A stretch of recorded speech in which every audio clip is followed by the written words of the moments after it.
Good evening. Tonight we stand at the edge of a revolution, not of armies, but of the car. Last night, in Shenzhen, China, the global auto industry was declared obsolete. BYD and its CEO Wang Chuanfu unveiled a technology that promises to free us from gas pumps and charging stations permanently. This isn't just a new car, it's a seismic shift in power, technology, and the global economy. Stock markets are in free fall. Political leaders are scrambling. The world is reeling. We're here to break down what this means for your car, your job, and your future. We'll trace BYD's rise, the geopolitical shockwaves, and the economic fallout already rippling worldwide. This is more than cars. It's a disruption on the scale of the internet's birth. Tonight, we go inside the announcement that changed everything. We have reporters across Asia, Europe, and the US, and experts to help us make sense of the chaos. The world changed last night. Are we ready for what comes next? Stay with us as we uncover the day the auto industry died, and a new one was born. To grasp this earthquake, you need to know BYD. Founded in Shenzhen in 1995, BYD started with batteries, not cars. Wang Chuanfu, a chemist, saw the future. The battery would be the heart of the electric revolution. In 2003, BYD bought a failing automaker. Analysts scoffed, but Wang wanted control from raw materials to finished cars. This vertical integration became BYD's secret weapon.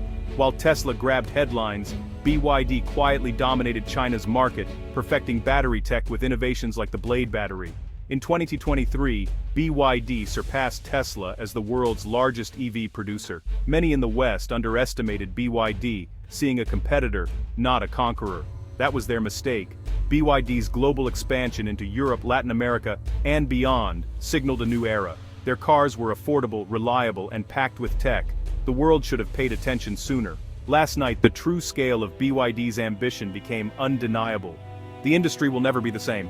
Electric cars aren't new. They date back to the dawn of the automobile. Early EVs were quiet and clean, but cheap oil and Ford's Model T pushed them aside for a century. The dream revived in the 1990s with California's zero-emission mandates, but early efforts like GM's EV1 failed under industry pressure. The 21st century brought new forces, tech entrepreneurs, climate urgency, and better batteries. Tesla made EVs cool, fast, and desirable, forcing the industry to follow. Billions poured into EVs. Governments offered subsidies, and charging networks spread. But progress was slow. Batteries remained the bottleneck, expensive, heavy, slow to charge. Everyone knew, solve the battery, win the race. Until last night, no one realized the race was already over. BYD's breakthrough has rewritten the rules. The EV revolution's next chapter starts now. The world must catch up. November 20th, 2025.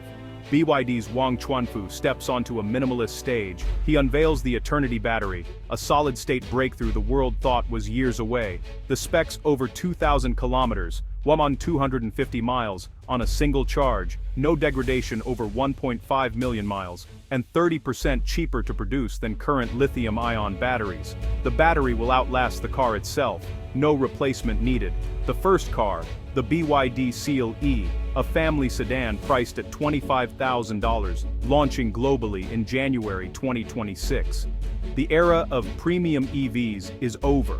Affordable, eternal electric cars are here. BYD will end production of old battery tech by next year. The implications are staggering. The business model of regular refueling, planned obsolescence, and incremental upgrades is dead. The Eternity battery turns cars into long-term appliances, like refrigerators, not vehicles. Range anxiety is gone. Maintenance is minimal. The price undercuts nearly every car on the market. The auto industry's foundation has been shattered.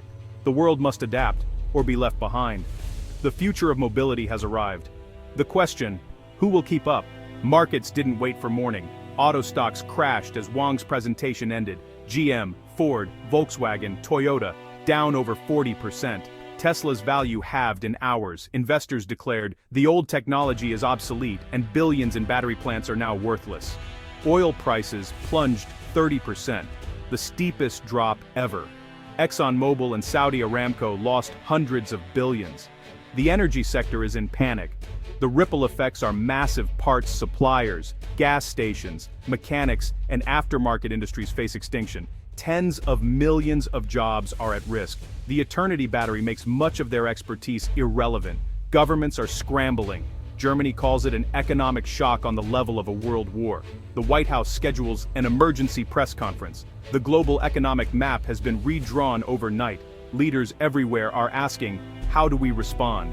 The stakes couldn't be higher. The world is in uncharted territory.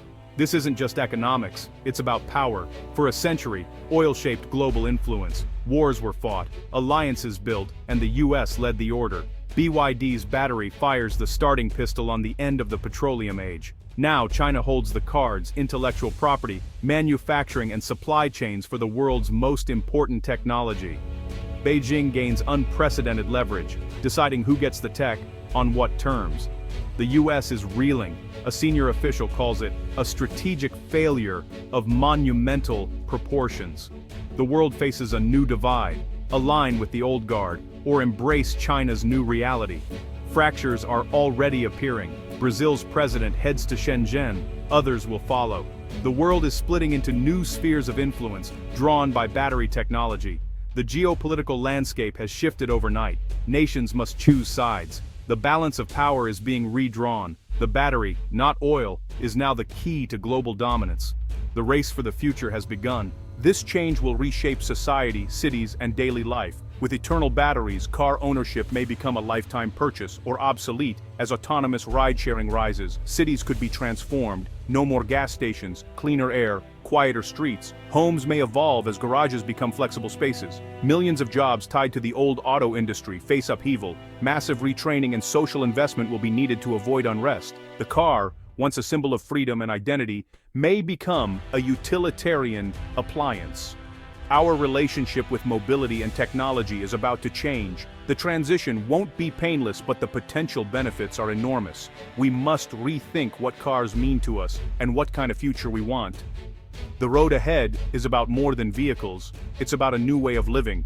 To make sense of this, we turn to Dr. Alistair Finch, lead automotive analyst at Cambridge Technology Institute. Dr. Finch, the industry chased solid-state batteries for years, always thinking it was a decade away. BYD's leap is unprecedented. Legacy automakers are stuck with obsolete factories and supply chains. Catching up could take years. BYD has a massive head start. It's a checkmate moment for the global auto industry. Geopolitically, the era of oil is over. Battery tech is the new centerpiece of power.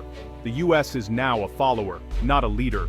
Only a government-led effort, like the Apollo program, can help the West regain ground. Relying on the private sector alone will be too slow. We're entering the eternity era. Core technologies may last decades, shifting focus from replacement to integration. This will impact not just cars, but energy storage for homes and grids. The world has fundamentally changed. Policymakers, business leaders and citizens must adapt, fast. The cost of inaction is too high. The challenge is clear: adapt or fall behind. Where do we go from here? We stand at a crossroads. The last 24 hours have shocked the world, but this is not a time for despair. It's a time for action. Leaders must act swiftly, invest in R&D, build new industries, and secure our technological future. Massive retraining and social safety nets are essential for displaced workers. This is a national security imperative, not a partisan issue. For business, it's a moment of peril and opportunity. New industries will rise from the ashes. Entrepreneurs can shape the next era, from autonomous fleets to urban redevelopment. The landscape is cleared. Now is the time to build. For citizens, stay informed, engage, and demand action. This isn't just about a company or a battery. It's about the world our children will inherit.